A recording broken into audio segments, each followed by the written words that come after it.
mission control unit on the left-hand side with this Pixhawk machine, and you see the inputs of GNSS and sonar, for instance, or some other payload that we are using. And it communicates with the measurement control unit on the right-hand side, this ESP32, where all the sensors are connected to.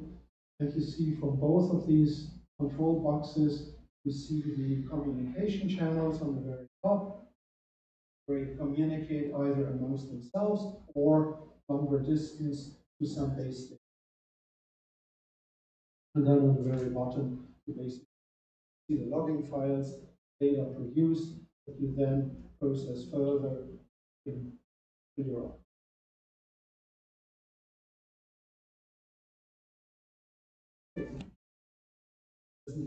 Oi, som. we should never forget what it's all about. This is very important to have a poster board on the wall, the true object. The development of technology is not hola. It's not just because I can do it. Some things, yes, do it because you can do it. But really, we have a purpose. This purpose is really important. So we should never forget that in order not to stray away from something that really leads to our destiny.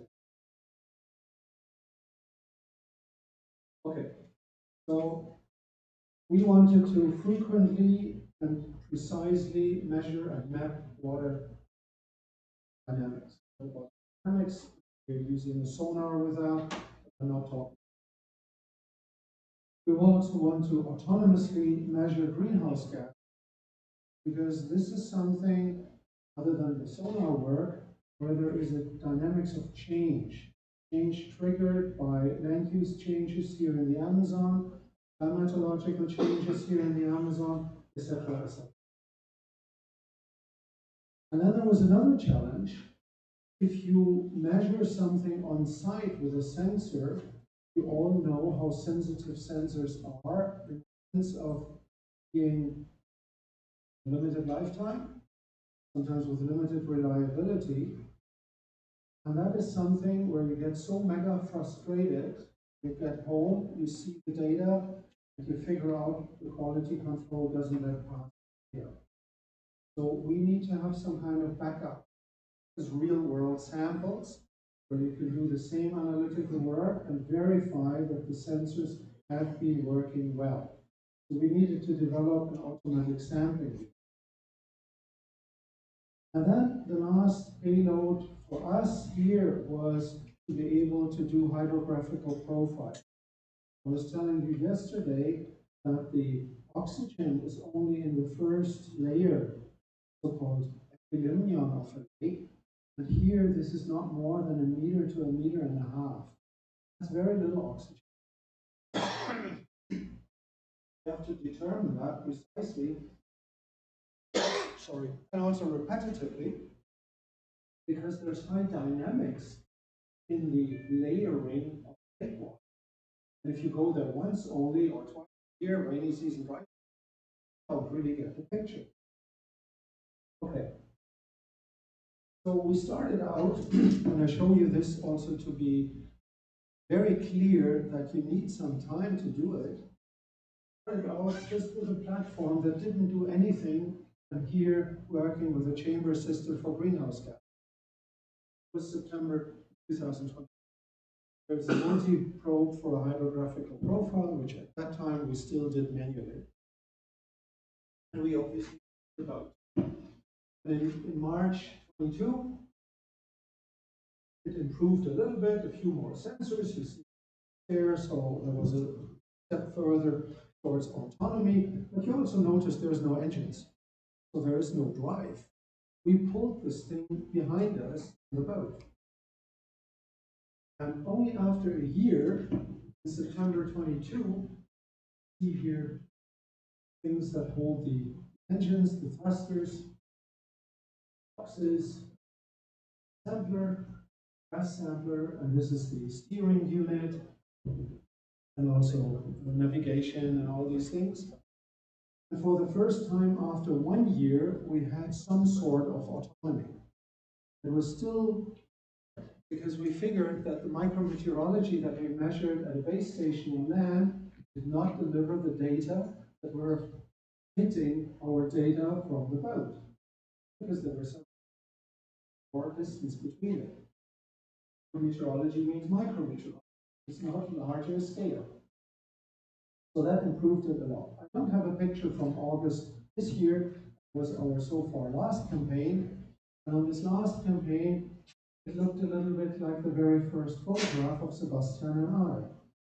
We had 1 week of troubles. I did have to fly in the engineer again. Then we were sitting like Sebastian, watching the system work. And ever since now, it's working also in Europe, but without any problems. And the engineer recently said, it's getting boring now. Let's start developing something else. Just want to show you a little bit the principle, because this is what you are more interested in. You basically kickstart the system. There's an initialization, there's the transfer of the mission plan, and the system prompts that it is now ready.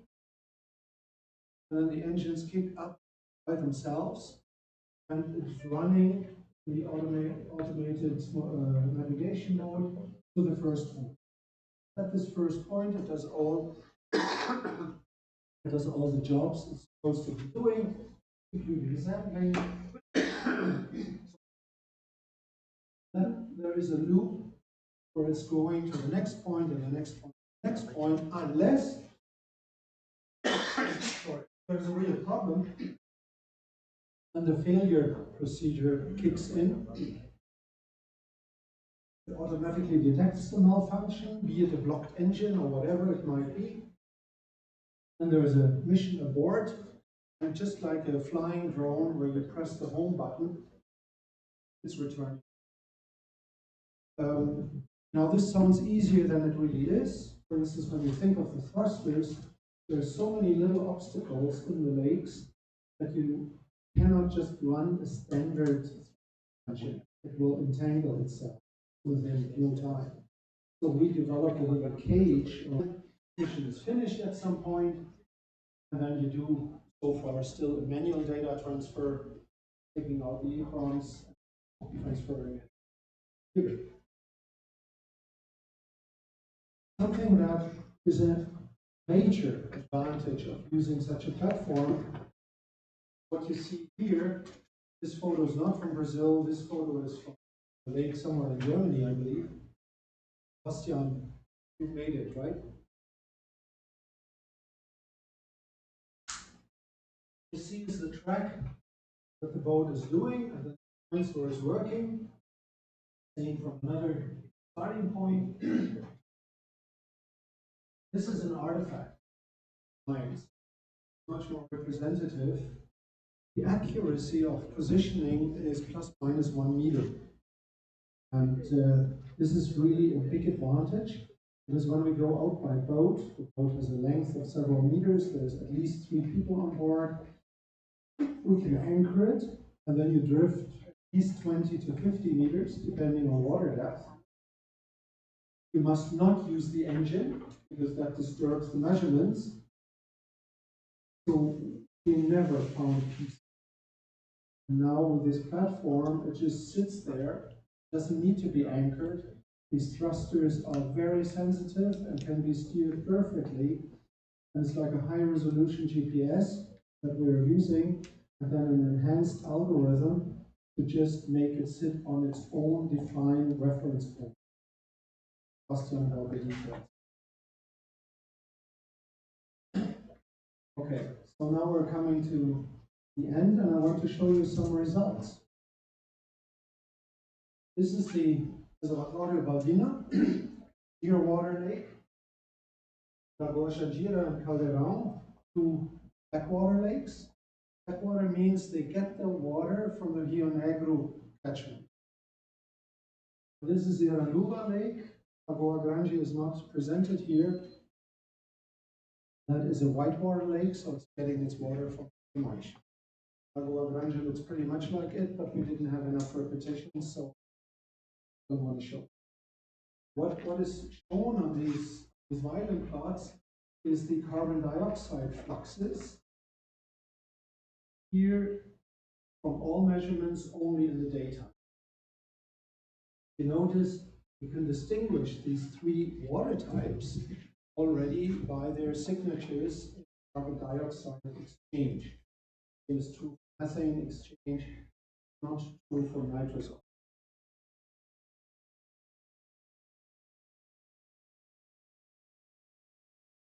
Ever since we have this wind sensor on board, we could figure out very nicely carbon dioxide flux.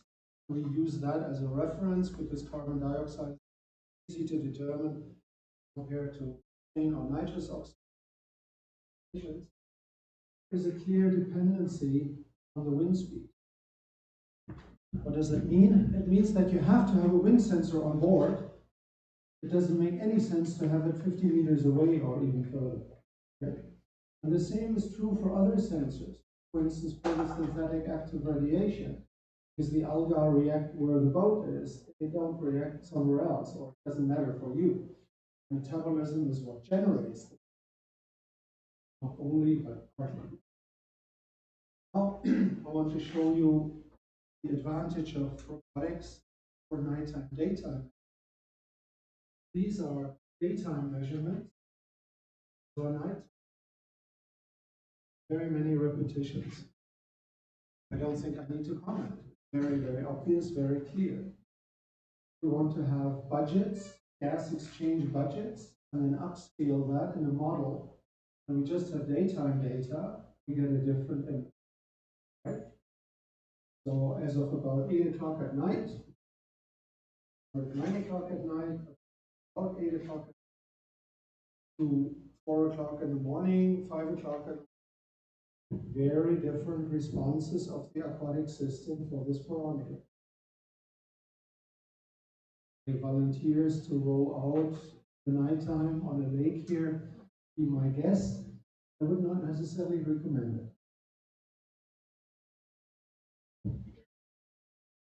I already mentioned that as another payload, we have developed automatic hydrographic profiling. Notice that this is not the motors. Longer, the weight, the winches simply does not go well with our short ones.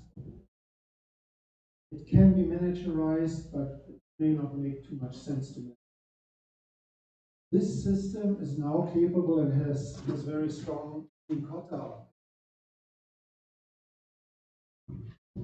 This is now capable of autonomously running, scanning an entire lake, almost independent of its size, and taking various hydro profiles, checking that the sensors are all working at depth level, and presenting an accuracy that has never been achieved. And since you measure at the same time the accuracy of plus minus a centimeter, the depth to a sounder, you can also recalculate the data for the different depth that goes with wave action, etc. What you did beforehand. Right.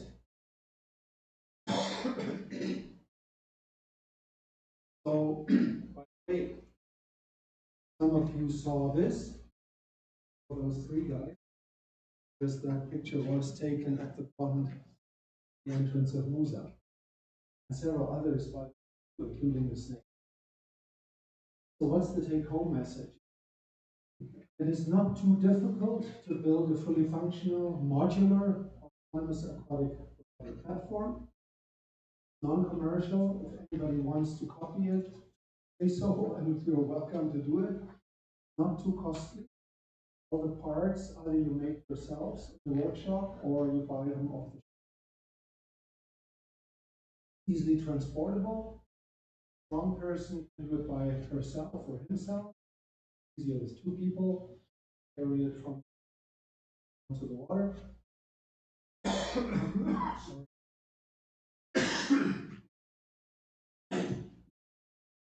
Government registration of all the sensor information, all of it, all the time, including, and that's very important, micrometeorology, radiation, water depth, and this high-resolution GPS, including accelerator sensors so that you can see whether there was any kind of funny movements would immediately impact some types of measurements.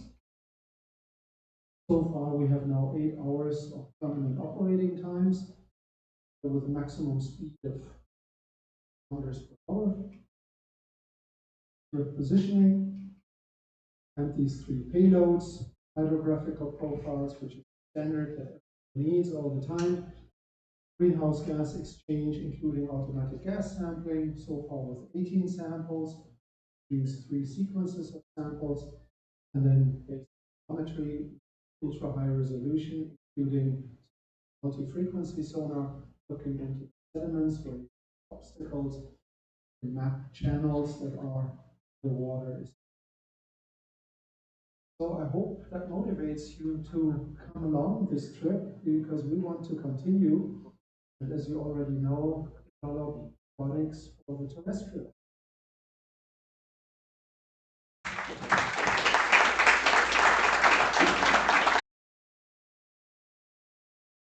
Okay, now we have different perspectives. Okay, it's interesting.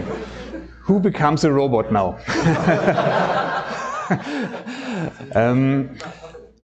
Different perspectives. Yes, I would like to invite you to recognize some ideas in our work in Freiberg related to wheel-driven robots and ask how can we transfer the concepts, the methods on a forest situation. What are the challenges? And it's the idea of the talk is to initiate a further discussion about it and to answer the question, what could be the next steps? Okay. First of all, we are TU Bergakademie, German word. It means resource university or some similar. Consequently, we have a strong history in robots, in mining, in automotive systems that are located in underground scenarios. My colleagues developed systems able to explore the environment, able to distribute sensor nodes in these harsh environment scenarios and to receive the information back. The robot becomes a collector of data in these systems where wireless communication is very limited. On the other hand, we have interesting challenges related to the localization and navigation capabilities. Of course, no GNSS or similar approaches are available there. The environment is very homogeneous. Computer scientists do not like homogeneous environments due to the missing opportunity to identify patterns. Hey, this position is known to me. Obviously, I reach the same place twice. This can be used directly for localization. And believe the underground with my arrival in Freiberg in 2018, and now we are present in urban robotics, the delivery services. But of course, we are not interested in the business plans or some similar. No, we ask what kind of maps are necessary to establish such a technology. For the motivation, I have to go further back and say, of course, autonomous driving as a predecessor. So we have a rule set how to interact with the autonomous system moving around on streets. If we talk about systems, on pedestrian tracks or bicycle tracks, we have a completely new technology and we have to decide as a society which interactions are acceptable, how many robots are allowed to move on the main street of Freiberg. Otherwise, I became angry. And these investigations is a starting point, as I already mentioned, to ask, can we transfer the ideas to the environment monitoring in a similar way as we done with the autonomous boats? And Jörg talked about this. What are the research questions? And some of them I already mentioned. What does it mean an area is ready for robots? If you talk about streets, they are normally very standardized. So I have a clear understanding of the at least width. I have a knowledge about the surface, all these points. But if I switch to pedestrian tracks, bicycle tracks, they are, at least in Germany, not very conform to some rules. They are very tight one, they are very large one, they are sometimes made of solid work.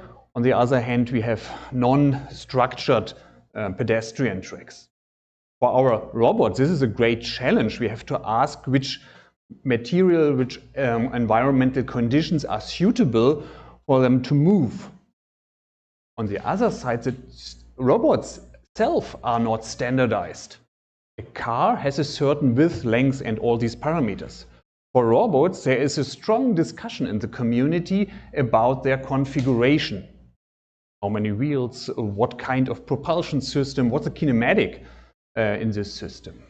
And this means ready for robots is a variable definition, and we have to adapt it due to different issues. On the other point, and this is ongoing research from our side, can we predict the critical situations where pedestrian and robots meet in a way that allows us to exclude these tracks from our planning mechanisms? So I would like to avoid the streets in front of the building during the non-lecture sessions, due to the fact that many students are away and they reduce the speed level of our robot, and in logistics speed is money, and we have to cope with this challenge. What could be a potential scenario? Now we take the perspective switch and are interested what kind of scenarios we want to address, and afterwards we've asked for potential solutions from the urban applications. Why it's important to discuss the scenarios on a very abstract level. Our robot has to be implemented, has to be configured according to specific tasks related to its propulsion system or related to its energy accumulator configuration or other aspects. What are different approaches? Probably the idea to have a scanner for biomass based on a laser system exploring a certain area. We have to think about its minimum size. How long does it take? Should it be executed during nighttime, runtime? All these questions. Or do we have a simpler approach? We have a fixed set of positions and we would like to aggregate soil parameters at specific points. It means we have to reach the points very precise during each mission, otherwise the information are not comparable. Or a mission we already talked with Ergia. Let us assume that we have multiple sensory devices, wireless sensory devices, distributed in an area. And the robot has to collect the information. We do not want to invest our power, our energy of the nodes for communicating for long distances. No, they should run for next 20 years. So the robot is used for a short-term communication, for aggregating the collected data. And this means, from the perspective of our robot, it's not necessary to navigate very precise. We have just to come close enough to the sensor node that an information transmission, a communication is possible. Yeah? This means we have different conditions depending on the question we would like to answer in our application. All of them have a similar question, where am I? But on a different level of precision, accuracy. For our urban scenario, of course, if I'm intending to move on very tight pedestrian tags, of course, I need a precise information about our position. Yes, I can strengthen the accuracy, the precision by additional sensors. I can use camera devices for optical flow, all these things, or on IMU for improve the localization capabilities. But let's just focus on one technology, the easiest one. For Freiberg, it's working fine with an RTK receiver. That means we receive some correction values from official administrative units, and they help us to reach a precision localization by 1 centimeter, approximately for the most cases. But now I'm trying to dive into a little bit in our campaign. But if we take a view to our long-term mission, and it runs for 1 year, and the robot is again and again moved in the same area, then we recognize, and now I'm switching to a website summarizing our, my mouse is, yeah, someone shift out my mouse.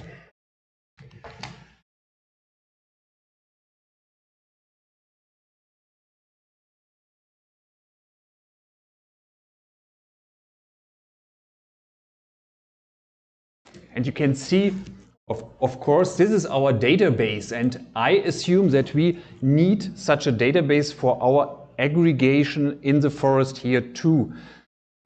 Probably you recognize that we have sampled 1 gigabyte, but a lot of them, and this is generated for each run. I will explain why it's necessary to store each and every image, video stream, and so on for this purpose. But it's an important aspect we should consider in our discussion. You recognize that we have for each day a number of gigabytes that are necessary to learn the behavior, from a supervised perspective. We control the robot inside our city scenario, and afterwards we try to investigate certain patterns, behavior patterns with pedestrians, intended behavior patterns with our people in front of us. And if we take it, but back to the history of our precision level, and then we can use the evaluation on different levels, for instance, for recognizing those points with a high uncertainty related to position and to the localization question.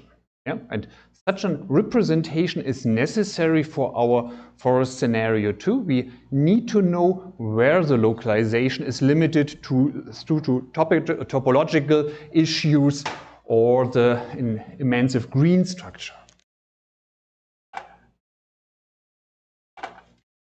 To emphasize this aspect, I just made a very short measurement during our last stay here close to the tower in Musa with my mobile phone. Of course, it's not a very precise measurement unit, but you can recognize compared to an urban city center where the disturbances by trees is much less.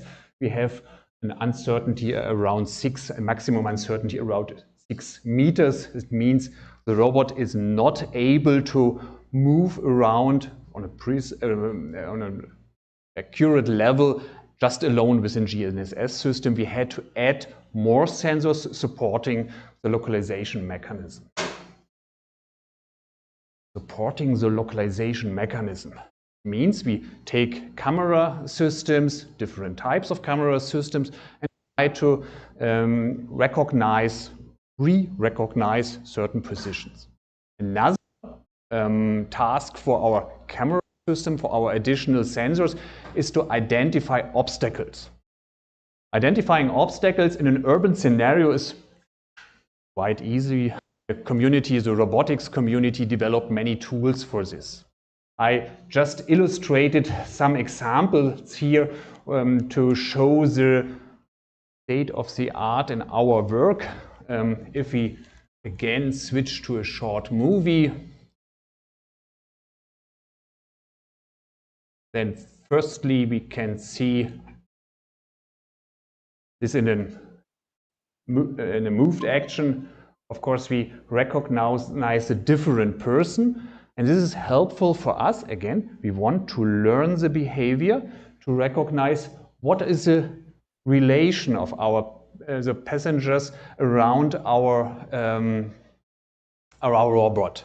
And this includes many questions, many information from the environmental conditions.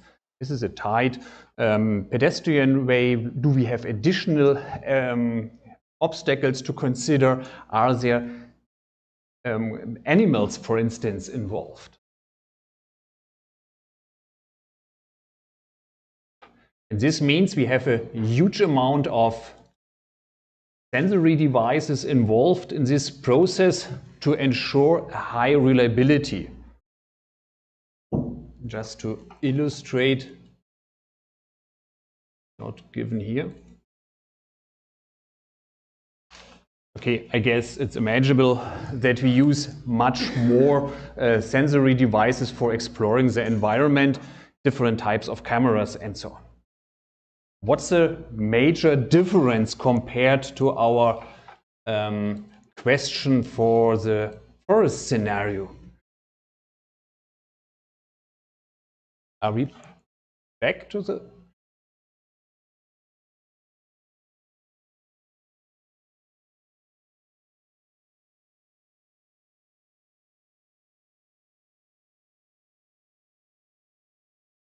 Probably you remember the images. We have a clear structured environment. It's very strict to orthogonal structures. They can be automatically segmented for different types of images. If you compare this to our jungle experience yesterday, you realize that the world becomes a little bit more difficult. And this means that we have to consider new approaches. Just to illustrate a simple example, I brought an easy laser scanner with me. It sends out a laser beam up to 10 meters with an angular resolution of 1 degree. 1 degree, and we generate a surrounding point cloud illustrating how far the walls or you as obstacles are from my sensory system. 1 degree sounds reasonable, 360 degrees per rotation. But what does it mean? If we take a view to the plans, probably with 1 centimeter thickness of our material, then it means it's not visible due to the angular resolution from a distance of 1 meter. If we calculate it a little bit, then we can estimate a gap between 2 beams that is approximately 1.7 centimeter. The object is probably not visible from sensor side. Okay, no problem. Let's do several sensors on top of the robot and hopefully someone will recognize this system. But this is not an idea of computer science thinking. No, we want to prove that it becomes obvious for our robot that there is an obstacle in front of it.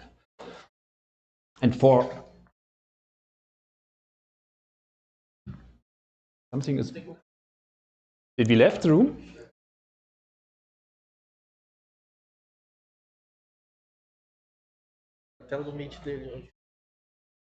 We leave and we are here, we are back. And we use the whole system.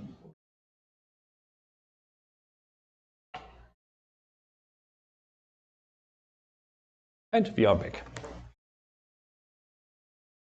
This means the things are not visible, first point. Second point, are we able to identify them, to segment the information and focus on certain objects? What you can see here is not the result of some PowerPoint action. It's an segment anything, an exemplary segmentation approach that tries to understand an image. If I run a very huge neural network on such an image, it is able to determine those parts belonging together. And for the well-structured environment, it works fine. I can show you some movies where it not works fine, especially if you try to recognize the pedestrian box. But if we transfer the idea on an forest scenario, we have to spend much more data and to train the system intensively to reach similar results. So we are probably not able to recognize the objects. And on the second layer, we have to ask their localization, their kind, and to determine our next steps in navigation. Obstacle detection. Path planning is the next point. Of course, it's quite easy for us to download a corresponding map, for instance, from OpenStreetMap. You're probably familiar with this community work. It's like Wikipedia, but on the map level. I'm afraid to switch the page again.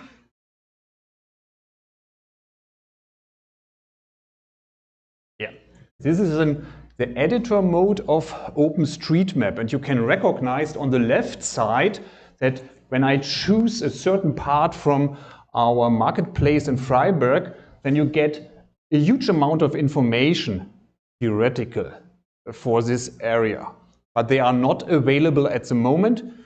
The community has to do some work here, and we try to support them by automatic missions of our robots. But in a scenario with a forest, we have a completely blank page.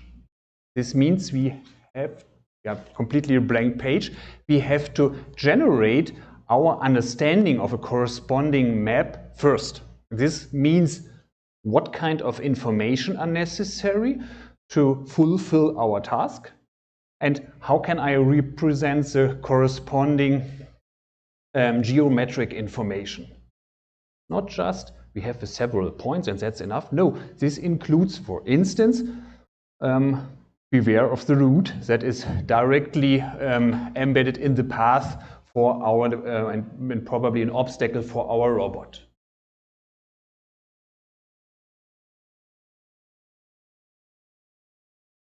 A lot of challenges so far, and I've tried to list them, and from the idea we have to talk about, and again this is an invitation to initiate a discussion about. First of all, in very unstructured underground, we cannot assume that there are realistic paths as in our urban scenarios. So from my understanding, of course, we can think about a walking machine, but I don't really trust them in this specific scenario. My idea is to have a kind of track-driven application, chain-driven application, and in combination with a flexible joint at this position, we are able to implement a snake behavior, but just in one direction. And hopefully this helps again to cope with the different branches on ground, all the materials that are collected there. How could we implement the corresponding software? This would be an idea for HI algorithms.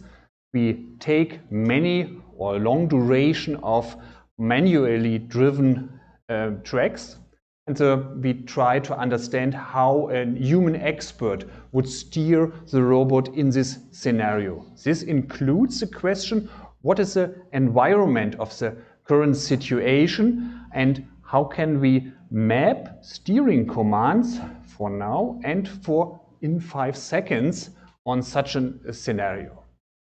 But the problem for this is it does not exist a ground truth and a large AI database set for this. So it would be our turn to provide such a data set, and this could be an interesting contribution to the international community to offer a freely accessible labeled data set for a Brazilian forest with all the information that is required for further investigations. We have a permanent, second important point, we have a permanent disturbance of our sensory system by leaves. In Freiburg, we have just to consider some children moving around the robot, exciting, and so they cover the environment from further exploitation by the sensory system. But in the forest, this is a normal state. Leaves touching our robot system, covering the surrounding, and make it really difficult to up a complete map of the nearest, of the closest environment of our robot. So challenging problem, of course. We can discuss about different heights of sensors, a large set of redundancy, but I think the jungle will prepare a situation where all of this redundancy do not catch the required information set. At the point we already talked about, limited precision and accuracy for our traditional localization mechanisms, but probably it's not necessary to have a very precise localization. It depends on our application. And for this purpose, it's important that the experts from the different discipline comes together and analyzes an appropriate strategy to answer the questions we have related to our to the biomass, the questions of climate change and all these points. I'm looking forward to your questions, and it would be a great pleasure to follow up with this discussion within the next hours, in the next days, and probably in the next projects. See you.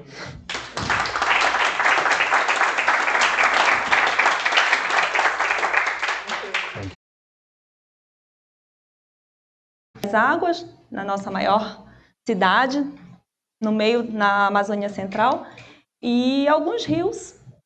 E é uma imagem que eu não me canso de admirar, né? Que é muito linda.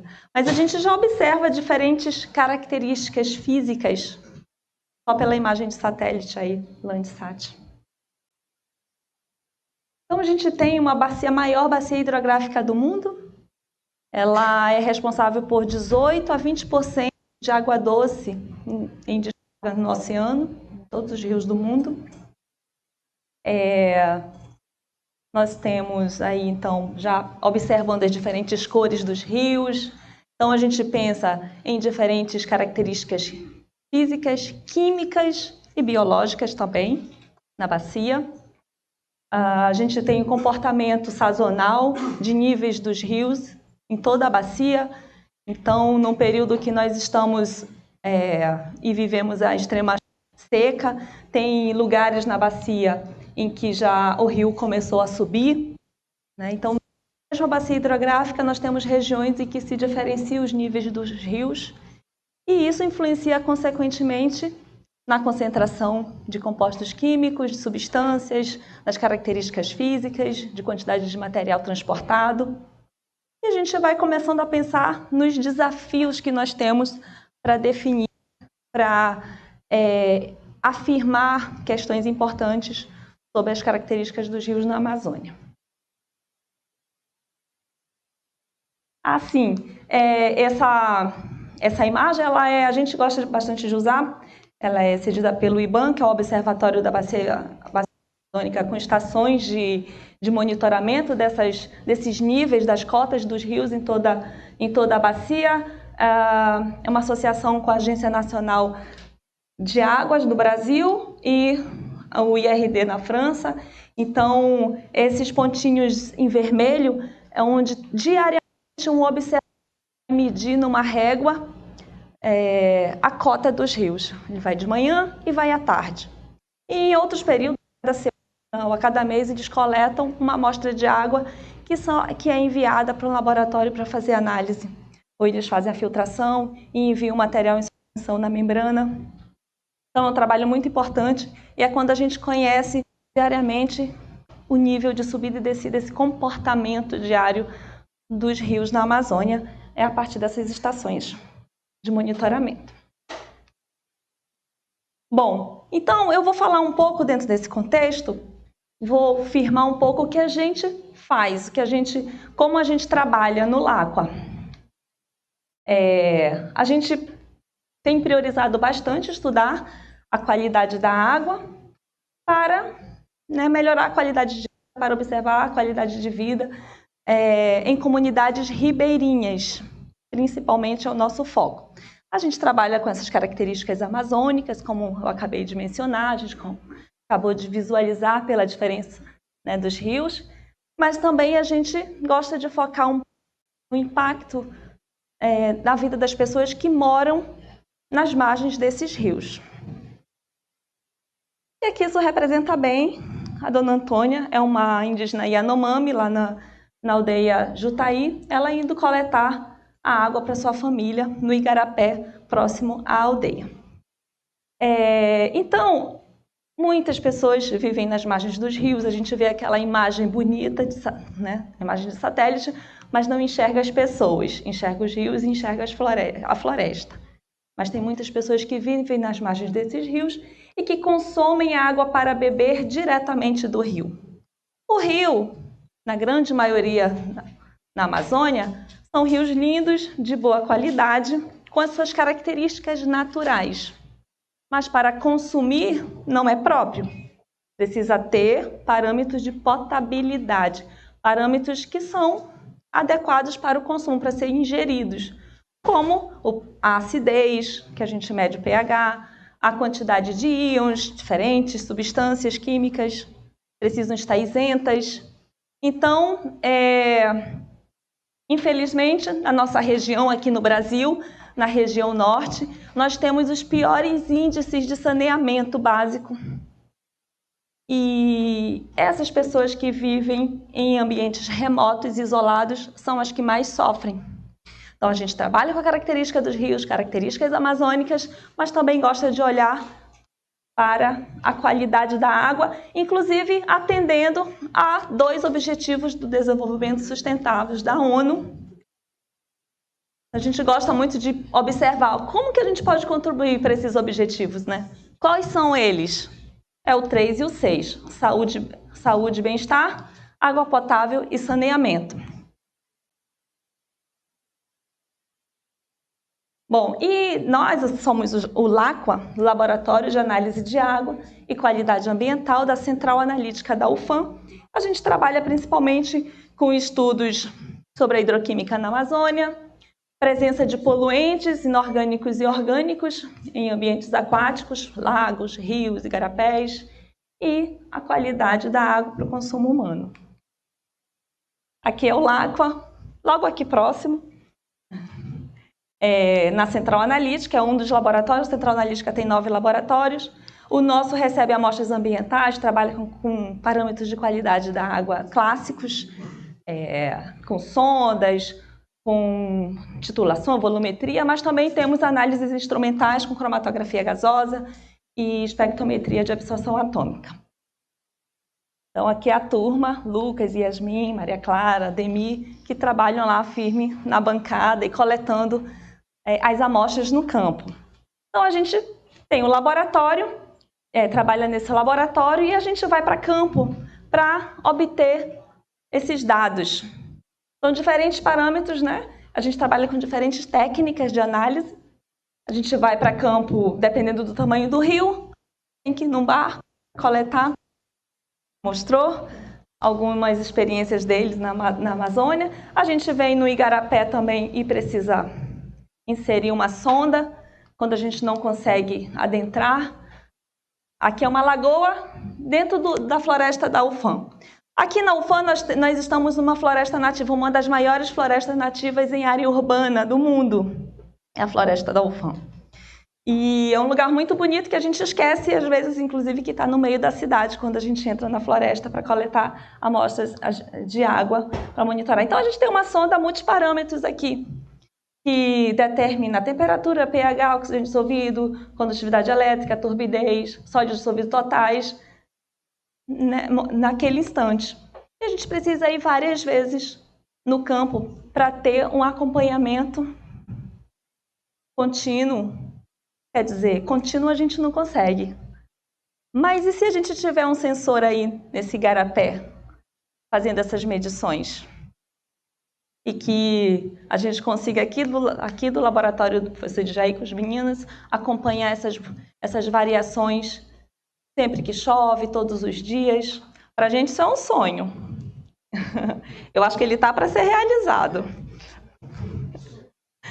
E também, além da água, a gente estuda completamente o ambiente aquático, coletando os sedimentos suspensos e os sedimentos no fundo, para analisar alguns poluentes, mas análises um pouco mais complexas, né, que precisam de equipamento e trabalhar essa amostra, essa matriz, para extrair essas substâncias de interesse para o estudo. Então, esses são os parâmetros que a gente analisa no LACUA e a gente vai para campo, seleciona as amostras, coleta as alíquotas do ambiente. Trabalhamos tanto com água, com material em suspensão, com sedimento de fundo, com sedimento em perfil. Trabalha todos os processos de protocolos, né, com todo o rigor de confiabilidade para a gente obter as substâncias, né, ao final da análise. Aqui a gente veio recentemente, aproveitando esse momento de extrema seca, a gente coletou os sedimentos de área, nos sedimentos que não haviam ficado expostos ainda com essa extrema seca. Então a gente aproveitou e coletou o nosso principal laboratório atualmente ambiental é a bacia do Rio Negro. Então nós vemos aqui no arquipélago fluvial de Anavilhanas, o segundo maior arquipélago fluvial do mundo. O primeiro é Mariuá, que fica mais acima, aqui, né, em Barcelos. E nós coletamos aqui na margem direita, na margem esquerda, no lago, esses sedimentos. E também aproveitamos e viemos em Manaus. Viemos não, quando voltamos, coletamos em Manaus. E a gente tem esses diferentes ambientes em que provavelmente é um período que vai nos trazer, a gente espera, né, hipoteticamente, que vai nos trazer aí maiores concentrações de compostos de origem de queima, de matéria orgânica, né, depositada. A gente coletou na praia, coletamos no sedimento de fundo, e aqui os meninos se equilibrando numa canoinha para entrar nesse lago lá em Anavilhanas, né? Aquele robô que o Jorge mostrou ia ficar fantástico para coletar nossos dados aqui, nesse lago, em Anavilhanas. Aqui é a orla de Manaus, vocês percebem já uma diferença, né, no ambiente, uma influência aqui humana bem intensa. A gente coletou também em camadas de sedimento para observar essa deposição. E pensando, se a gente tivesse sensores ao longo dessa profundidade aqui para analisar alguns íons, né, alguns gases. Bom, são coisas que a gente fica idealizando, né? Então a gente passou por esse momento aqui de extrema seca, com sobreposições de ocorrências, como a seca prolongada dos rios, falta, ausência das chuvas, a elevação da temperatura foi enorme, chegando a 40 graus, e muita queimada ao mesmo tempo, porque ficou muito seco, muito quente, e o povo começou a queimar, a limpar mais os terrenos. E essa presença de fumaça, que foi eu mesmo que tirei da varanda lá de casa, é impressionante. Aqui a gente consegue ter a vista da ponte do Rio Negro e a gente não enxergava mais, e isso durou por 2 meses. Não foi momentâneo, 3 dias, 1 semana no máximo, como acontece no período de seca normalmente. Foram 2 meses de fumaça.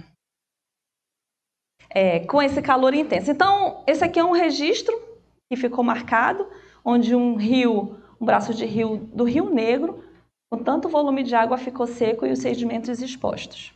Então, a gente encontrou uma boa possibilidade para fazer esse trabalho dessas coletas de sedimento, e aí a gente espera obter bons resultados mais à frente. Então, nessas amostras, a gente vai analisar esses compostos aqui, essas caretinhas cheias de anéis aromáticos, né, que são compostos, são os famosos policíclicos hidrocarbonetos aromáticos. Esses são dados que a gente coletou na orla de Manaus em 2015, mas agora a gente vai obter nessas amostras aí que passou por esse período de extrema... Para que a gente analisa esses compostos? Eles são poluentes, são cancerígenos, são desreguladores endócrinos, né? E a gente pode estudar qual a origem dele, a fonte deles, fazendo umas razões de diagnóstico com a concentração deles. A gente consegue dizer se ele é de fonte de queimada, se ele é simplesmente da presença de petróleo, se ele é de queima de biomassa, de óleo queimado. Então, nesse período que a gente coletou na orla de Manaus, bateu bem com a nossa hipótese de que a principal presença dessa matéria orgânica é de óleo queimado, do combustível dos motores das embarcações. E são compostos bastante perigosos. São prioritários na EPA dos Estados Unidos. Um outro problema grave que nós estamos vivendo já há mais de 5 anos é o aumento de garimpos de ouro, principalmente nas cabeceiras dos rios na bacia amazônica. Aqui são os registros desde 2007 da Rede Amazônica de Informação Socioambiental georreferenciada. Aqui um outro recorte que me impacta bastante com essas cores, onde o garimpo da Venezuela avançou imensamente para a fronteira no Brasil, nessa região aqui do estado de Roraima. E a gente faz esse recorte aqui, que foi um local que a gente se interessou muito para estudar. Porque a gente estuda o Rio Negro e a gente foi para o Médio Rio Negro analisar, coletar essas amostras aqui de rios que drenam em terra indígena Yanomami. Então aqui é um recorte da nossa área de estudo. Cada pontinho vermelho desse é um ponto de coleta de água, de sedimento em suspensão, sedimento de fundo, 3 pontos de coleta em cada estação dessa. E a gente veio também aqui a gente veio fazer coleta aqui para comparar os dados nessa região em que estava ali intensamente, onde tinha mais aquelas bolinhas roxinhas em maior quantidade, no garimpo, dos crimes aqui ambientais, um dos garimpos que representa aqui a influência da presença de mercúrio, né, o azogue, nesses afluentes do Rio Branco. O Rio Branco é um dos principais afluentes do Rio Negro. Tá? Então, a gente fez, já até concluindo esse estudo, a gente está preparando essa publicação para registrar esses níveis de mercúrio em um ambiente que é pouco impactado por garimpo. Aqui não tem tanto aquela presença intensa que avançou da Venezuela para dentro do Brasil. Esse rio Marauiá é um dos rios mais preservados da terra indígena Yanomami. Fica aqui próximo a Santa Isabel do Rio Negro. Então a gente coletou amostras aqui, coletamos amostras ao longo do Rio Negro, sendo que essa área toda aqui na Colômbia tem bastante garimpo. Então, o que a gente pode afirmar sobre a presença do mercúrio na bacia do Rio Negro, né? É um desafio para a gente pode falar sobre os níveis, o quanto aumentou em poucos estudos que houveram há 2 décadas atrás de registro de mercúrio na bacia do Rio Negro, aumentou esse nível, mas não é muito maior que os níveis de padrão de qualidade de sedimentos, né, conforme as agências internacionais e até a do Brasil, que é o CONAMA. Então, a gente tem os registros de concentração de mercúrio, onde os afluentes do Rio Branco ficaram 3,7 vezes maior seus níveis em relação aos registros aqui no Médio Amazonas, no Médio Rio Negro, aqui no estado do Amazonas. A gente tem um pouco esse panorama, não vou entrar muito em detalhe, mas é uma necessidade que nós temos urgente de agilizar a obtenção desses dados. Então a gente pensou e eu comecei a cutucar os amigos, né, aqui no departamento de Química, e o professor Walter Brito, que trabalha com eletroanálise, com confecção de sensores, eles finalizaram essa confecção de um sensor para analisar mercúrio iônico, mercúrio reativo, e ele, então, confeccionou um sensor onde a gente pode colocar a amostra aqui e detectar concentração de mercúrio 2+. Ele está em fase de publicação, esse sensor, e é um passo que a gente já deu concreto sobre a determinação de mercúrio iônico com sensor, né? Um sensor confeccionado com eletrospin, com formação aqui com acetato de celulose e dopado com prata. Então, esse é um passo concreto que a gente já está avançando sobre essa perspectiva. Mais uma atividade que a gente faz, então, que nos motivou bastante com esse estudo de mercúrio nessa região, que foi, bom, a gente tem mercúrio, qualquer nível de mercúrio é uma neurotoxina, ela é perigosa. Então, na água sempre vai ter concentrações baixas. Muitos trabalhos já tem na Amazônia falando de concentrações nos peixes. Claro, se tem mercúrio na água, continuamente os peixes estão absorvendo e vai passando ao longo da cadeia alimentar. Então, o nível que se detecta no cabelo do indígena, do ribeirinho, é muito maior do que nos peixes, né? Então, o aumento ao nível da... Então, o que a gente fez? Vamos pensar também numa solução, uma alternativa para tratar a água deles que consomem água diretamente do rio. Então, a gente usou o caroço do açaí. Todo mundo conhece o açaí aqui, né? O vinho. Não sei se todo mundo gosta, eu adoro. Então, o caroço, que depois de ser usado para o vinho, ele é descartado. E poucas comunidades da Natura, aquela empresa famosa de cosmético, né, tem uma associação, consome para os seus produtos, mas é uma quantidade muito pequena. Alguns fazem o artesanato, como este meu colar. Mas a grande quantidade desses carocinhos que já foram feito o vinho são descartados. Então, uma biomassa que ela pode ser utilizada também para fazer um carvão. E aí a gente já fez testes no laboratório que ele absorve bem corante, metais, clarifica a água. A gente chama ele de estaque. Foram os meninos do laboratório que deu o nome para o nosso sistema. E aqui ele está. É planejado para ser um sistema de baixo custo, fácil de montar, sustentável porque não consome energia, e a gente utiliza materiais que os ribeirinhos podem ir na cidade mais próxima e comprar os materiais para limpar a água. Então aqui uma água os meninos vão lá pegar garrafão de água lá no rio, lá no Ceasa, para a gente fazer os testes com água de rio no laboratório. E aí a gente chega a essa clarificação. Então a gente já testou uma remoção de turbidez, de ferro, de mercúrio e coliformes, que é muito importante. E depois desse trabalho no laboratório, a gente vai para as comunidades. Coleta, faz as características, coleta as amostras no rio, né, para falar das características ambientais amazônicas ou como é que está a qualidade desse rio que eles coletam diretamente para o consumo humano. E aí a gente vem para as comunidades também para ensinar eles, que a Maria Clara ensinando, a Demi, eles a produzirem esse sistema. A gente faz oficina de conscientização, de limpeza, de materiais para o consumo de água.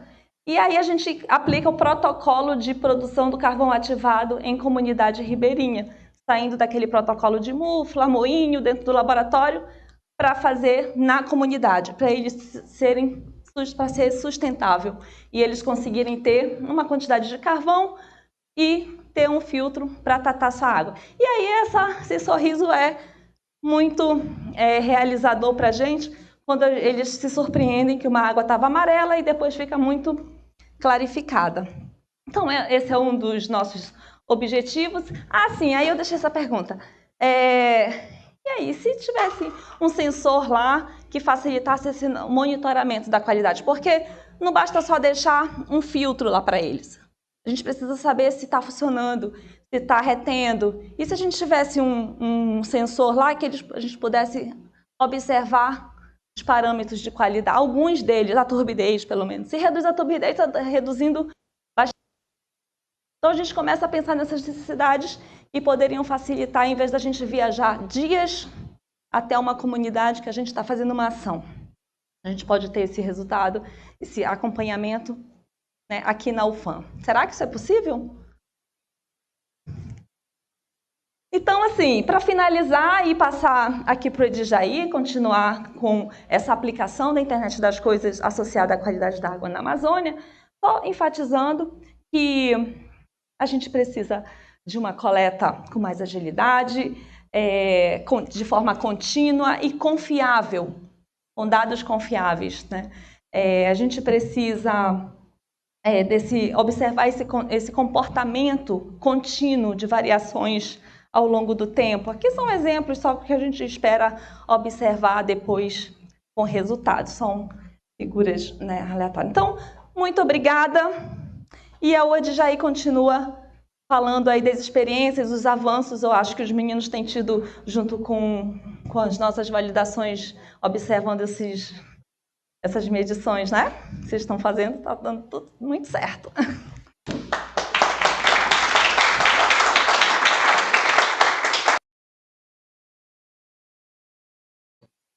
And the data collected here,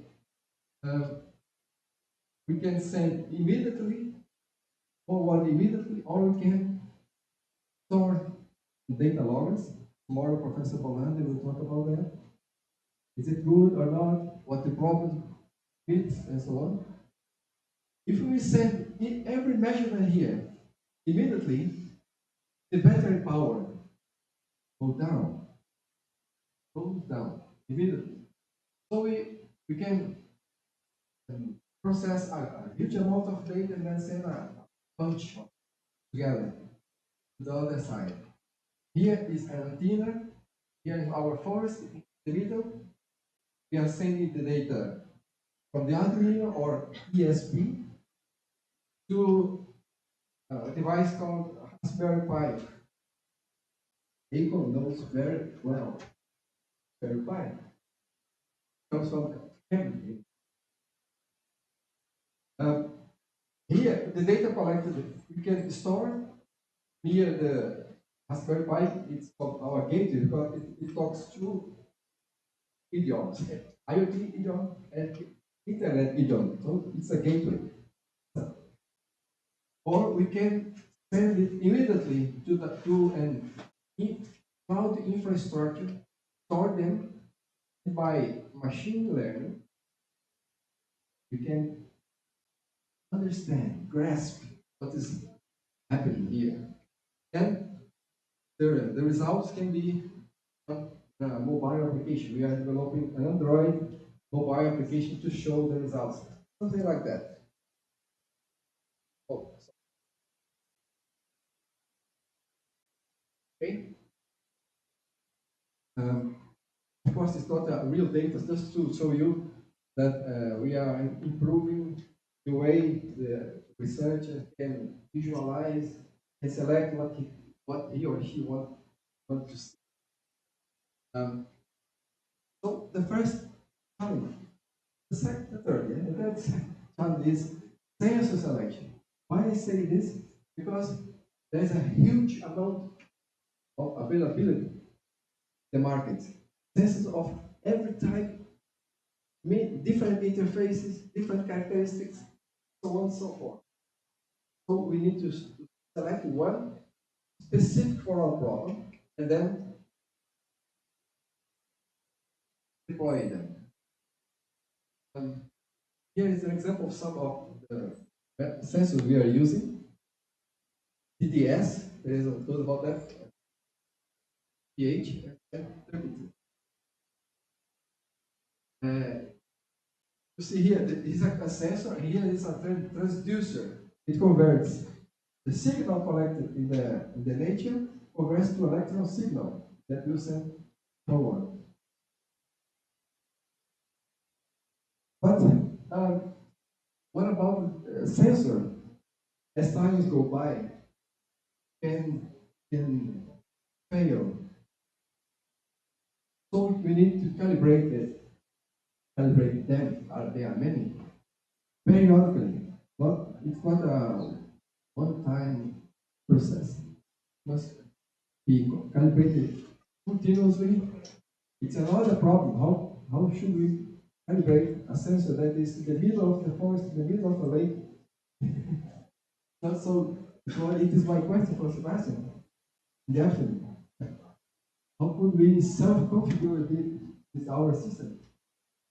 So calibration is intended to improve the accuracy, reliability, and quality of the data. Coming back to our figure, the next challenge is sensor frequency setting. Why this is important? temperature does not change every minute, at 50 minutes, an hour. The same way for the 30 the other parameters. So the sampling frequency is different for each parameter we are collecting. Let me show you. Here is a river, or it should be. We are collecting data to find the water quality index, for example. But when some event occurs, the quality changes. What is the idea? Increase the sampling to make a correction. But this brings another problem. Redundancy of data, under-representation sometimes is not so important, but we have collected in a more frequently sampling, inducement of noise, and worse, the data that should be stored will increase, so we have, but storage is a finite resource. And the power consumption. This is, for my opinion, very critical. Power consumption will, because we cannot bring new problems to the nature. We cannot collect every sensor, every IoT device will spread over the nature. Yes. Okay. And now the next problem is power consumption. Just to give a short example.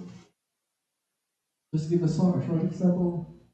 When we send data, we need some level of energy or power, and this power if reduced as long as the signal travels, and we need to use antennas to improve the power, but path loss is unavoidable. In such a way that the power at the receiving, for example, must be at some level. Otherwise, Raspberry Pi says, no data comes to me. And in our database, we want to make a history, and there are gaps in our database, what will occur? The machine learning technique will understand other trends, because there are gaps, other trends. This is a very complicated problem. So our system must self-configure, see everything this. We have students that are looking for ways to using machine learning for improve the transmission. Okay, I'm losing data, so I will reduce the frequency, improve some parameters, such a way that very understand what is arrived there. But fortunately, science brings us all the solutions. With low power, long range, and achieve long range, and with low cost. We call this combination LP1 or low power wide area network. We have to have two candidates. The market, lower Fox, for example, we are testing this one. What is the feasibilities of manufacturer side? It sends up to 10 kilometers. Even here inside the university, it's not true. It's not true. Our students are testing this solution. And finally, the quality of wireless transmission itself. Here is some experiments of my students inside our university. Here with line of sight, and here with no line of sight. It's very important. During the day or evening, different transmission. Okay. There are a number of natural events, natural phenomena that we cannot eliminate. For example, when we are transmitting something for another point, and with something in the middle, some part of the signal can reflect off the ground, creating interference, reducing the quality of the signal, and this equipment maybe cannot understand this information. Another time, other problem. The other problem is diffraction. Sorry. What's the solution to reflection? Is to increase the height of the antennas. Well, the average height of our trees is around 40, 50 meters, right? That's all wrong. 40. You know, antennas with 40 meters of height. That's not possible. We must find other alternatives. Maybe higher frequencies, but if we use high frequencies, it is easily absorbed. Cannot penetrate the. No, must find other solution. Diffraction over the tree top or canopy is here. This blue line here.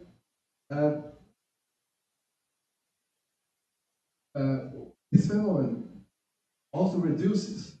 It's such like thing. The signal will bend when he finds some leaves or branches, and this also reduces the quality of the signal at the end. Not interesting also. What is the solution? Remove the antenna from here to here. But what this new position will find? Other trees in here.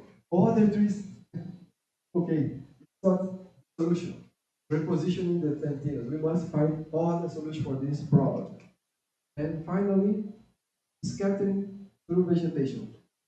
When a signal hits the leaves or branches in dense vegetation, part of the signal is absorbed and part of this signal is scattered, creating many copies of the signal, so interfering in themselves. And the quality of this endpoint is needed to be understood. Okay? And this is what we have for today. This is a general framework I found today morning for environment monitoring, and we have followed each these steps here. Oh, not this. Okay, that was. Thanks a lot.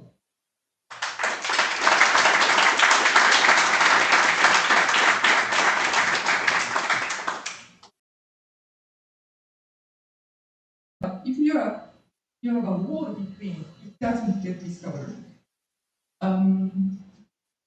And discovering, so the range is a 1.5 meter. So this is how it is designed to actually determine the proximity and which can affect the pathogen. And then they made a USB interface of a reader. You can actually, so you brought in Raspberry Pi, and you can create a reader and put in battery pack and like a Wi-Fi dongle, SD card, and all packaging, 50 quid, so which is quite cheap to create a reader, independent standalone reader. So you can spread these Raspberry Pi readers, and we created the different types of protocol. So you can set up Wi-Fi analog mode, or you can electronic network mode, or it's called a data view. Jan explained in his project, kind of thing. There's like a robot can, collect the data along this trajectory of covering all the node. So at the end, the goal is getting all the data together in a gateway. And we actually added satellite interface. It is a satellite in video. So this is low orbit satellite. And you don't need to wait once per day. Right. is 24-hour service. So we created some kind of like a streaming processing to divide the data in subscribing this interface and then to go sending to satellite, and you can create some web service. You can exchange the data or you can communicate it. And after collecting all this proximity data, we did quite a lot of analytic work. This is just one example. And we use it's called a joint diagonalization method, and apply onto this collected all the data, essentially contact information of a pair of many of them in time series. Then applying this detail, if you want to know, please contact me. It essentially separates the mode of spread. So in this case, it's 100 node example, and 5 mode expected. If you kind of draw each node, structure of this node, you can clearly see that what is hub node, who is really connected to many of them, or like these two subcommunity there, and these two nodes are between nodes, so which is a kind of going back and forth spread each other. Okay, so that is the base of technology. When I came here, 2015, I got help by Jai and the other people from the University of Amazonas. Then we did a deployment of about 90 people, 70 Raspberry Pi in a two-pair, this area. Yeah, we visited the house and asked them to do a survey and to keep this Raspberry Pi for a 2.5 days experiment they showed. So, and this is trajectory of a boat trip. To get there, only the way is, as you know, by boat. So we did one of my students did a cleaning up and a bit of basic analysis. So the basic feature, which means like a pair of nodes normally, it's called a intercontact time, which is when you are in another time, and this big gap, which shows almost like a power distribution, which means if you meet somebody, likely meet the same. On the other hand, again, you clean up, a lot of data are incomplete. Like some probably Raspberry Pi itself, like unplugged so far, before time synchronization.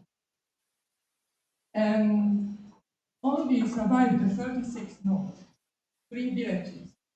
We apply more sophisticated scientific approach applying overfitting, so data is okay, but not a high level of analysis rate.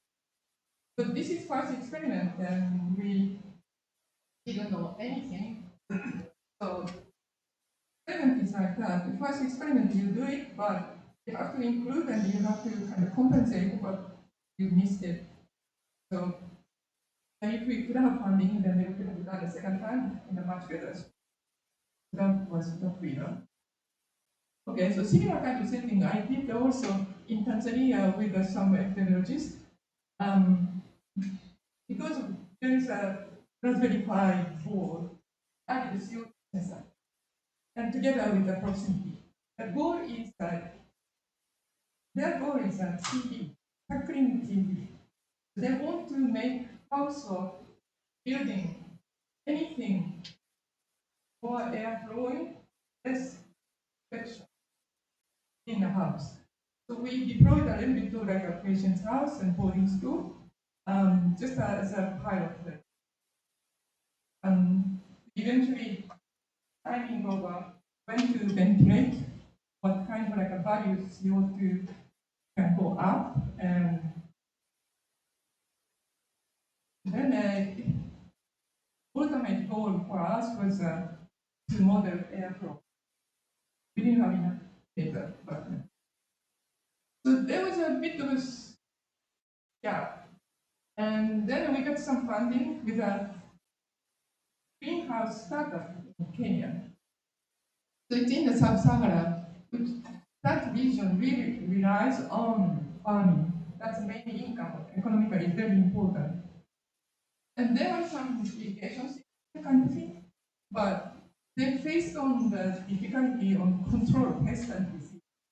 Because they can do at most 20%, but they want to go beyond that, which is very difficult, and they needed some technology. So we essentially added CO2 sensor. Of course, we experimented with many different sensors, and the price reasonable, functional reasonable, those are the pickup ones. The main thing is the Raspberry Pi camera. We also use the infrared-based camera as well. And then GPS and humidity sensor, CO2 temperature, soil sensor. And putting in a housing. Then again, deployed in a greenhouse. And internal communication, it can go similar way as a standalone, Wi-Fi ad hoc, or whatever other protocol. The here difference we made here is a gateway node.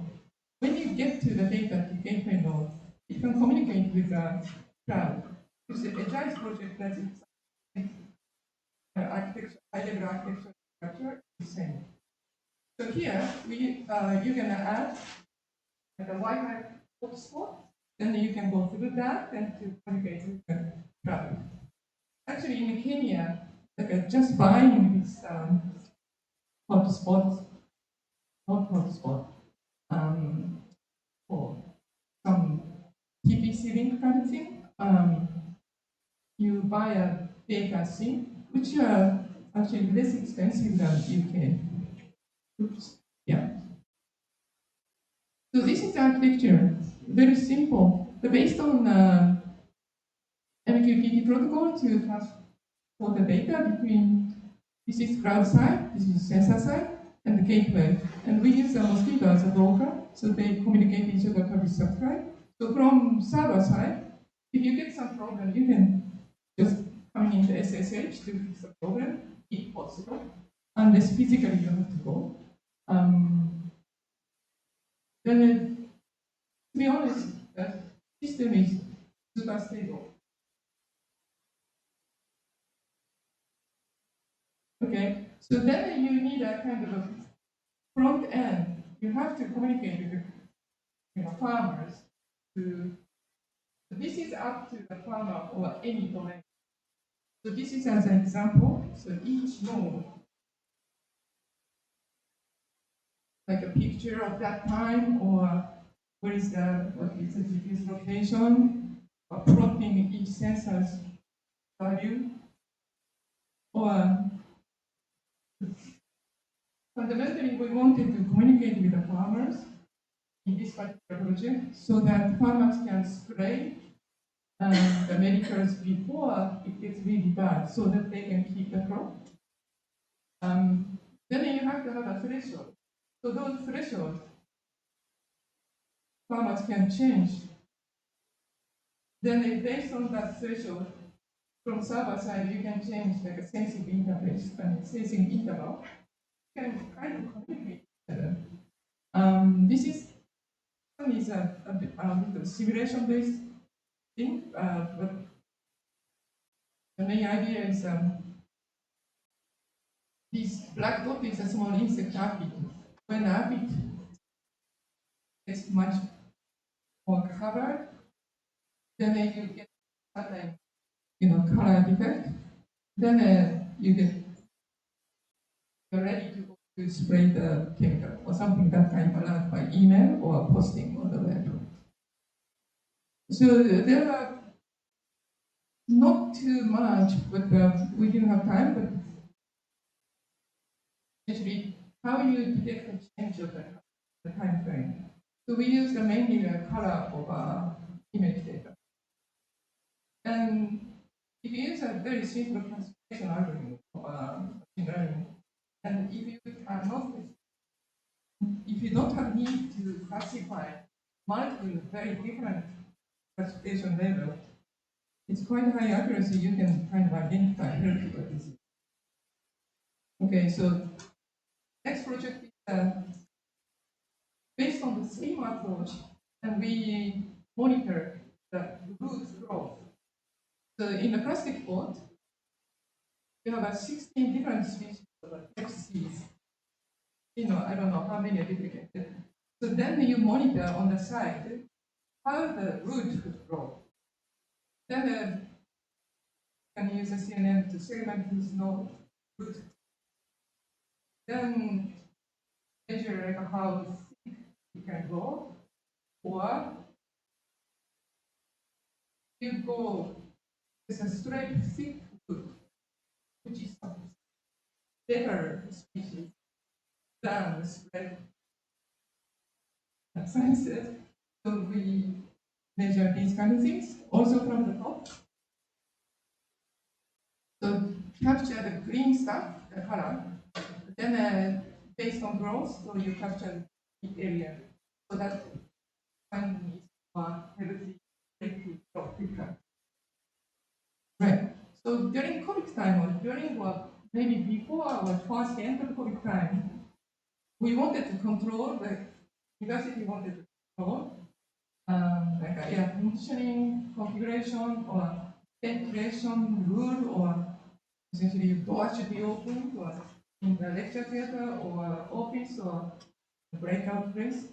We did, this is just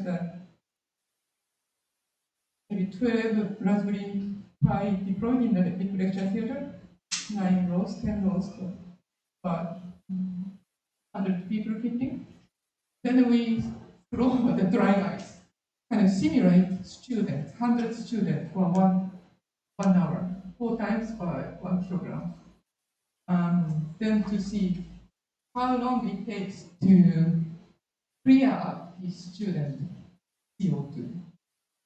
We also, not in my project, but we have a Cambridge LoRaWAN project. They have a coverage for Cambridge or beyond, and each bus of Cambridge, they have a reporting their location and time to LoRaWAN, so that they can coordinate or bus, what we call signboard on each station. So we all did it together, the LoRaWAN. I think at the end they used some off-shelf these CO2 sensor. I think our approach gave a little bit more precise number actually. So this is how it went up, and 1 hour, it took 1 hour to get back to the original state after throwing 1 kilogram 4 times dry ice. So you can plot also individual sensor CO2 value, which can actually, we are able to predict how many people occupy in this room. So you can use it to, your room is exceeding more than what people should occupy during COVID. So if you go to this website, you can see, this is just a left as a kind of demonstration purpose. You can see the real time what's going on. 3, 4 different rooms, we still deploy some sensors, and you can see that the past 12 hours are done, plotted in the real time. Okay. So the last one is it's a planning thing. I was just asked to help building up a cheap flux towers. So I just learned the flux tower, they have like a measurement of exchange of like a CO2 between atmosphere and the biosphere. So they have a very expensive sensors, CO2, and also tools to understand the speed, the like movement of the air. Okay. So in general, it costs 80K for one flux tower. we are kind of speculating. If you use a multiple Raspberry Pi, you have to choose, you have to study a little bit about what sensors we are using. There's speed sensors and triangulation mechanism, and we may be able to achieve air movement and speed. So then it was possibly 250. So that is in plan. Okay, that's all. Thank you.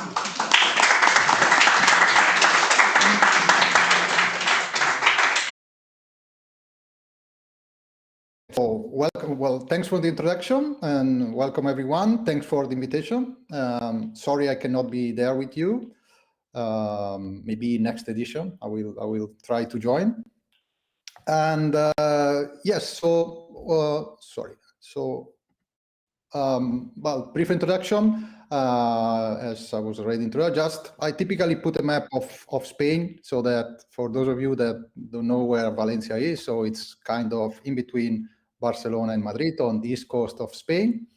Here in this QR code, you can find the link to my webpage where you can find more information about the project I'm involved and the other activities. So, okay, so the idea of this talk is about IoT for rural and extreme environments, okay? So the idea is the basic starting point is IoT. And well, I'm sure all of you know what Internet of Things is. This workshop is about Internet of Things. But the idea is that when you want to deploy this type of solution in rural and extreme environments, well, you have to face several technical challenges. Well, here you have some of the main challenges. So this one is a picture of me in the middle of the island in Sweden. The one on top of that small house is a colleague of mine with an antenna in the end, try to get some signal. And clearly one of the first issues is the limited connectivity. So you don't have a reliable or stable infrastructure. And also the weather condition can be very harsh. So you need to deal with all these impairments. Just an example regarding the environmental conditions. Yeah, this is later I will detail a little more the project that I'm involved, but this is an example of what we have to take into consideration when we deploy some IoT solution in this specific type of environments. So, for example, here you see on the left is a buoy that we are deploying for a project to monitor a lagoon here in Spain. And on the right, you can see there are these sensors, which are these black cylinders that when we were deploying them were very, very clean and were very precise. And I mean, everything looks perfect. If you see now, the second picture is a couple of weeks later, and these are the same devices. Well, you almost cannot see them, and basically nature kind of is fighting on these devices, and kind of covering them with whatever biological substance. And this produces a lot of problems. So for example, we had a salinity sensor, which was a very expensive and precise salinity sensor. And after a few weeks, this sensor was almost indicating that that lagoon, there was no salt. So it was becoming a clean water lagoon. But that was simply because the nature was covering this sensor and we couldn't get any correct result. On the right, you see one of the solutions we are trying to deal with, and basically is based on covering all these sensors with copper. You can see the cables and the same devices are covered with copper, and this creates some advantages. We don't have this reduction in precision, but at the same time, we lose some of the precision of the accuracy of the obtained values.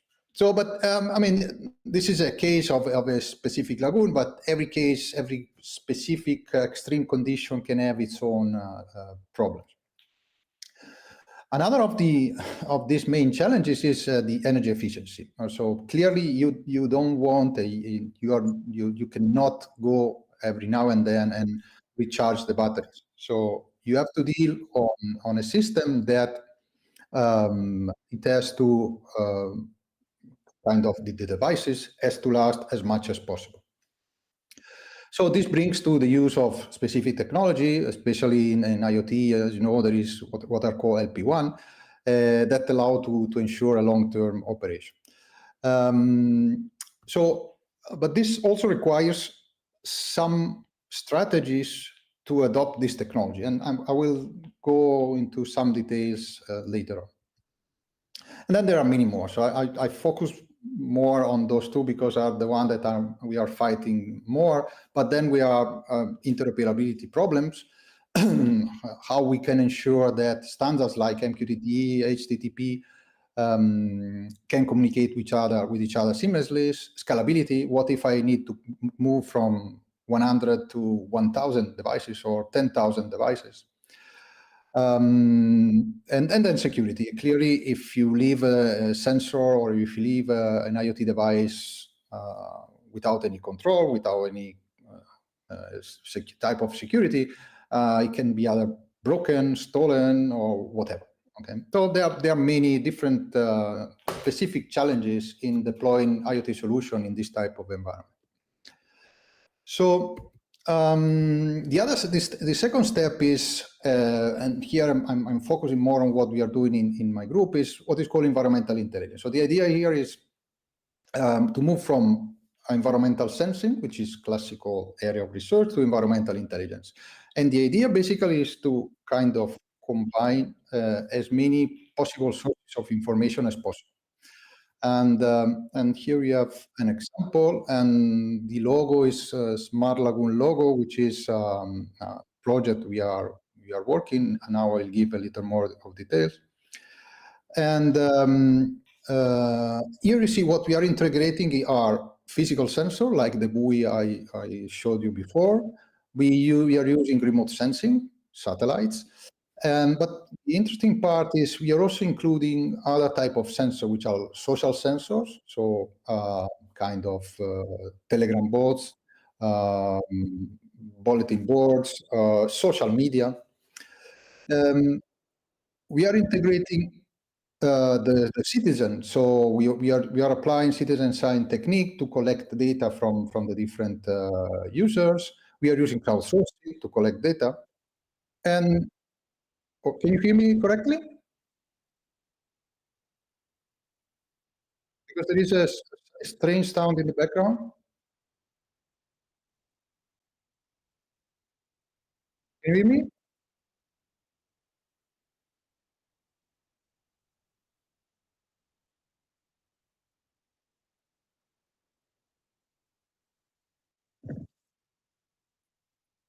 Well, I don't know if I'm still connected or what.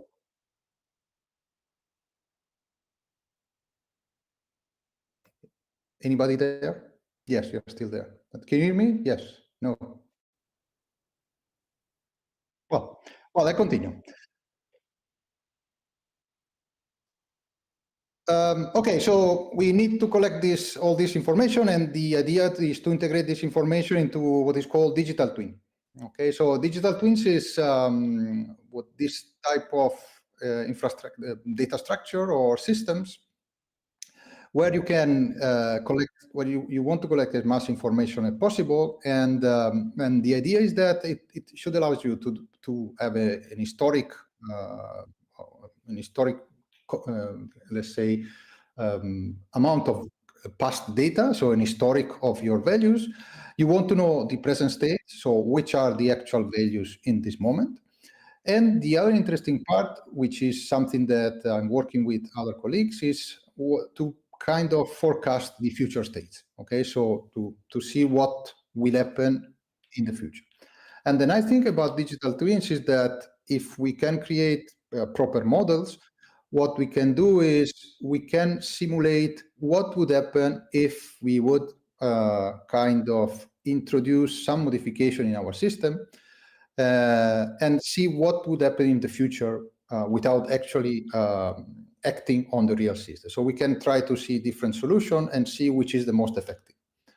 And for example, in one of these projects that I will describe later, we are using this to see how we can impact on the quality of a lagoon here in Spain. So about the project I'm involved, just so that you can have an idea about the type of activity. The first one is called Smart Lagoon, and it's basically a monitoring is related to environmental intelligence, and is focusing on two basically lagoon, one in Sweden and one in Spain. Here you can see where is this lagoon, and this lagoon is affected by many factors. One is tourism, one is agriculture, one is fishery, and all these impact. So what is called a highly anthropized area is giving a lot of issues to this lagoon. So we are trying to investigate in this area and monitor in this area and see how we can correct the situation there by adopting different solutions. The other project is called Chantwin. This is in another lagoon here in Spain, and here is more on tourism. The idea is that to provide, again, a digital twin, to design a digital twin, and to create a copy of this natural park, and to see how we can improve the park so that tourism increases, and as a side effect, the economical impact on the area can improve. And so this is the area that we are working with. It's close to the other lagoon. It's kind of a little north. And it's a there is a lot of, for example, tourists for ornithology and bird watching.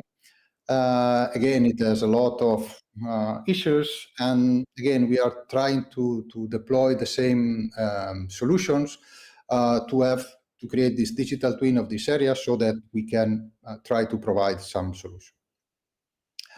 Finally, the last project is this one is called Remarkable, and this is what is called Marie Curie Staff Exchange. It's basically a way to interchange students and researchers from different entities, and again try to deploy some IT-based solution. We are using a lot IoT. We are using drones. We are using many different type of solution to monitor natural parks. And in this case, we are working in these 6 demonstration sites. 3 are in Europe. One is actually the one that I showed you before. And there are 3 of them that are well, actually 4 of them. Sorry, 2 are in Europe, and one is and the other 4 are in Africa, Morocco, Nigeria, and 2 are in South Africa. And again, these are natural park, and here the idea of extreme situation, of extreme context, are even more clear, because we are in the middle. In the case of South Africa and Nigeria, we are in the middle of area which they don't have anything related to connectivity or to guarantee, for example, the quality of the data that we collect. So let's kind of focus more on one of the solutions. So if you remember, one of the issue that I indicated in the beginning was the power, the energy. So it's hard to power all these devices if they are in the middle of a forest or middle of an area which is hard to reach. So what we have to do is, okay, we have to use low power wide area network solutions, but this by itself is not enough. Okay, so because basically in these devices, in any IoT device, the communication or the radio device is the most power hungry component. So we need to send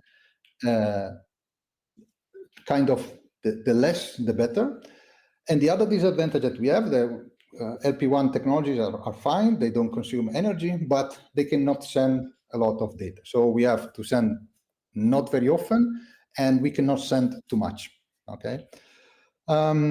So the solution we are working is related with edge computing. So the idea is that do not send everything to the cloud or to the data center, but try to do the computation as close as possible to the edge, to where the data is collected. And so we are moving to, when we combine edge computing with IoT, we are entering an area which is called Artificial Internet of Things, AIoT, or well, there are different acronyms. And these are shown in this slide. There are 4 possible solutions, okay? And the one we are focusing is what is called TinyML, which is kind of a way to introduce machine learning solutions in embedded devices. And the idea is that the CPU, the controller, is less consuming and related to energy than sending. So what we do is we collect the data, we sense the data, we do some processing, and we send just if the information has to be sent. Something more about TinyML. So this is Pete Worden and Daniel Situniake are the 2 creators of this area. And this is the first definition, so a neural network model that runs at an energy cost of below 1 milliwatt. So this was one of the initial, I'm talking about 4 or 5 years ago. And then this one, which is highlighted in light blue, is it's a different definition. So basically, they are not putting the constraint of the 1 milliwatt, but it's basically on battery operated devices, okay? And the idea is that they also wanted to introduce the possibility to use, for example, smartphones as mobile IoT sensing devices. The important thing to understand about TinyML is that at the moment, TinyML can only handle inference. Okay, so the process is, with a classical approach of machine learning, is okay, you train your model. You provide the model a lot of examples, the model train itself, adjust the weights of the neural network, and then you can use it to do inference. So this, for the moment, cannot be done on microcontroller device. There's a lot of attempts to doing it, but there are a lot of limitations. And the idea is that, okay, we use our data set to train the model is obtained from the IoT devices, so that we have a data set that is proper for the problem that we want to analyze.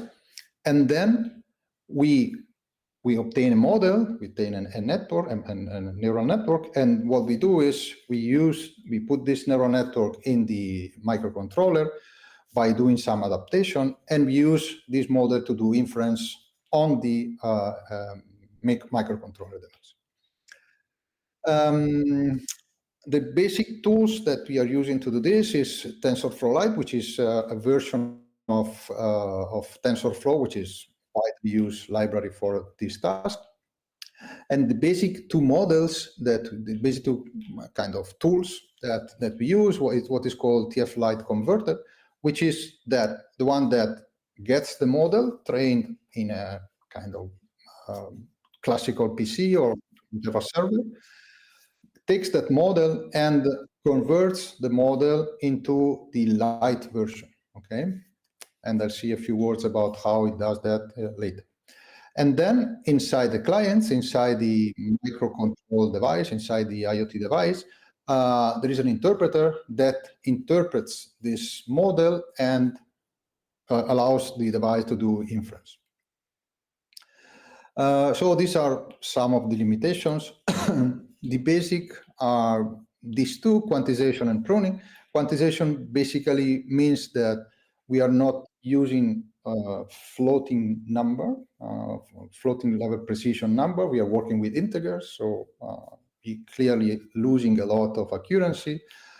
There is some pruning. Links that are considered not relevant are taken off from the model. And then, I mean, there are other solution, knowledge distillation. I mean, there are other solutions that are, but basically the two most relevant approaches are based on quantization and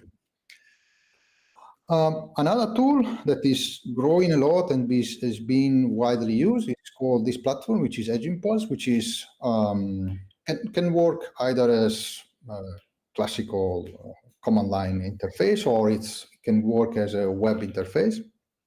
And this provides kind of the handling of all the process, the training, the testing, and the inference. Basically, if you want, through a web platform, and it's very useful. It provides a lot of input and a lot of suggestion on how to improve the processing. And also, they have what they call edge optimized neural compiler, which can even reduce even more the memory that you require and the storage that you require. And it works with very tiny devices. So this is an example, one of the examples, Arduino Nano 33, but I will show you some of those that we are using. So we have many possibilities. Here we have regarding air quality reporting. You can combine very cheap devices and obtain more accurate values. There are experiments related with artificial nose to detect certain type of issues or type of products. There is translation voice to text. There is an interesting project which is for a forest like the one close to where you are, that is used by using microphones to detect illegal deforestation, to detect animal poaching, so to detect many different issues.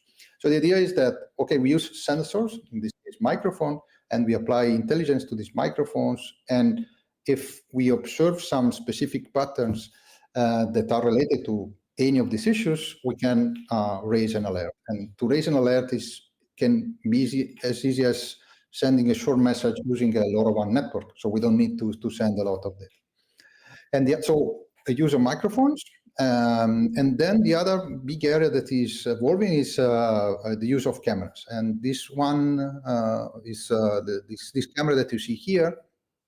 It's from a company that is called Useful Sensors. It's from Pete Warden. Pete Warden decided to start his own startup, and is focusing his product on cameras, because again, cameras and microphone are the two kind of basic devices. So some of the experiments we are using, these are two of the devices that we are using. This is an Arduino Niclavicio. And this is what is called OpenMV Cam. As you see, the size is very small. You see here the characteristics of the hardware. And we are using them to do some people counting. The videos are kind of fast. So you can detect people moving, you can count people, you can see how many people is moving in a certain area. Again, everything is done in that camera, okay? You can distinguish, for example, bicycles from people. Where we are using this? We are using this in natural park because we want a way to detect how many people is entering and exiting from that park to know the impact of people on that specific area. And if you want, we can limit the number of people that enter in the area, and how they enter, by bicycle or by walking. Another advantage of edge computing and this type of solution that we are providing is privacy, because we are not taking pictures, so we are not sending picture anyway, we are not taking movies and sending anywhere. We are analyzing the video in the location. The video is analyzed with these tiny devices, and they simply send a number or a message periodically, which takes very low bandwidth. So this is using videos, cameras, and related to microphones. We are working on what is called sentiment analysis. So the idea is that, okay, we analyze voice, or better, we analyze what people is saying, and from that we can judge, or we can obtain some hints on whether the public, for example, or the visitors of a natural park are kind of positive, or they like what they're seeing, or on the other side, they are not liking what they're seeing. They see there are problems, something broken, something not nice to be seen, or whatever. So we started with this first example, selecting a data set of words and using, again, another very tiny device, which is the Portenta H7, very compact, allows sending with LoRaWAN. But again, this has some limitation. What we're doing now is more complex. At the moment, it's cannot be considered a tiny ML solution. And the idea is, okay, we interpret, we do speech to text, and we translate whatever speech to a unique language, English. One of the problems we had is that visitor, in the area we are evaluating, visitor can come from different countries, so they can speak different languages. So it was difficult to create a data set for all these languages. So our approach is, okay, we translate everything to text, we translate text to English, and then run some neural networks that provide sentiment analysis. And sentiment analysis can be very, we don't go into a very specific detail of sentiment. So the basic idea is that, okay, in general, there is a positive feeling or there is a negative feeling. So we kind of want to distinguish between those situations. And this is one of the, on the top left, you can see one of the prototypes.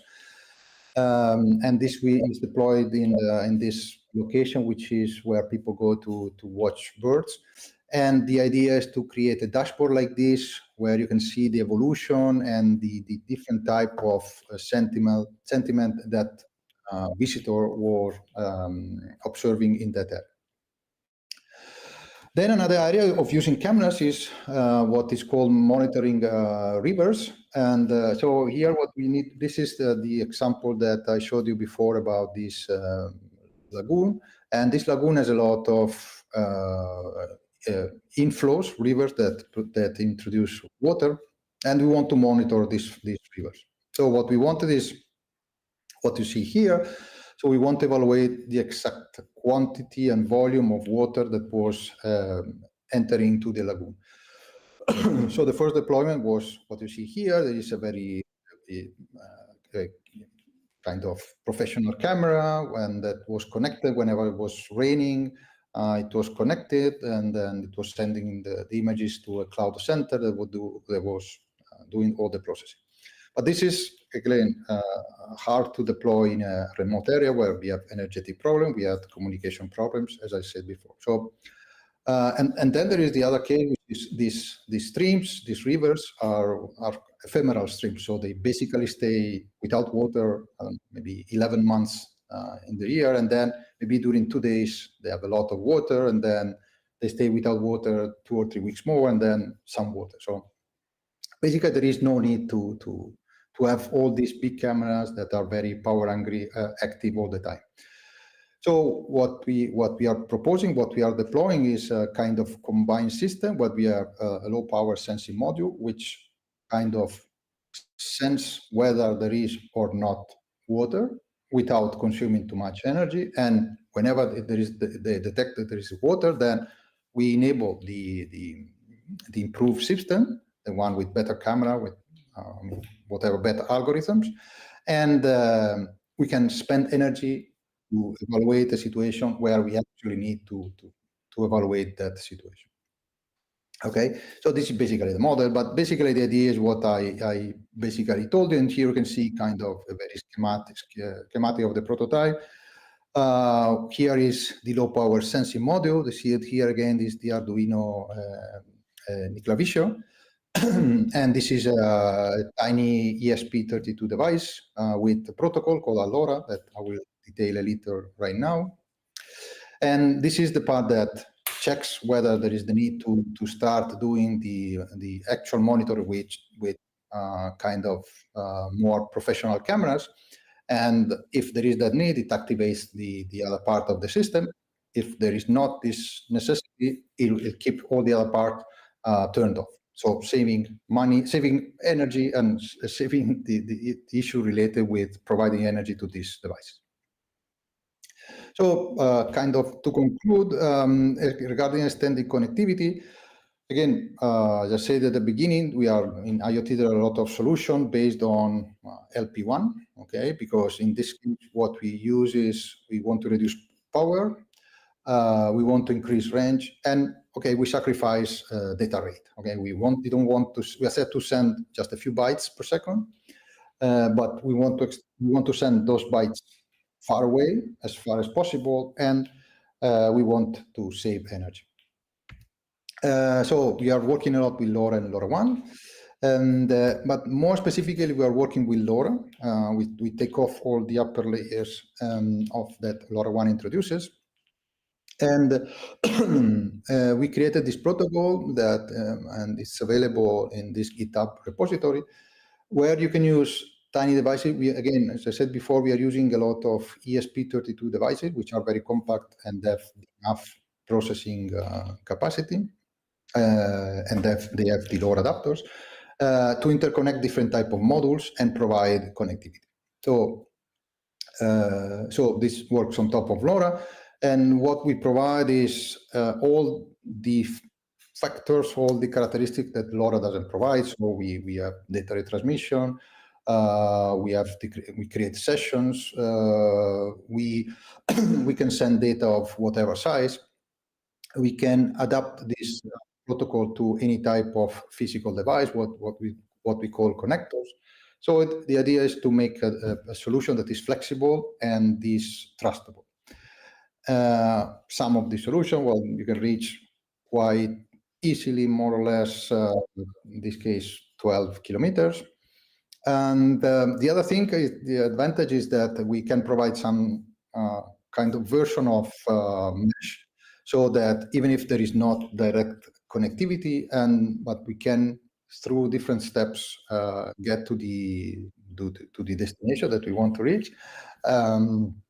We can create, well, the protocol LoRa creates this mesh solution, and we can reach further away location.